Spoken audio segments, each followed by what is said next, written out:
Hello everyone, welcome to my second Sparkle web video.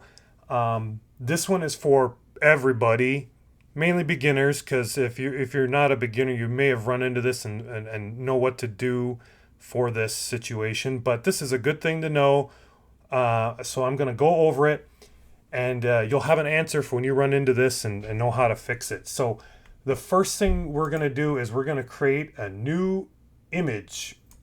And you see there, it puts a box right in the center of my website. Great. But I know this needs to be 900 pixels wide. And this would apply as well to any, if you use the embed option above and have it add some content. If you need to come in and then go to arrange and make the width larger. So I'm going to make this 900 by 220. We're going to come over here and we're going to type in 900 into the text field here. And we're going to tab over to heights to change that to 220. And then we'll hit enter. Now, do you notice a problem here? The width says 580. But you probably saw me type in very clearly 900. Well, that's a little quirk of Sparkle in that it only allows you to go as far as the extent of your website design.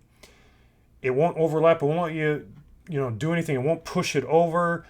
I would rather see the behavior where it makes the thing equal distance on either side if it's centered like it is automatically, but it doesn't do any of that. So you have to know that you got to drag your image over or your box for embed over, and then you got to come back over, type in 900, hit enter, and now you get your box the correct size. It's just a little weird quirk. I don't know why it's the way it is, but now you know if you run into it, what's going on. It's a definitely different behavior than you're probably expecting when you're first trying things out.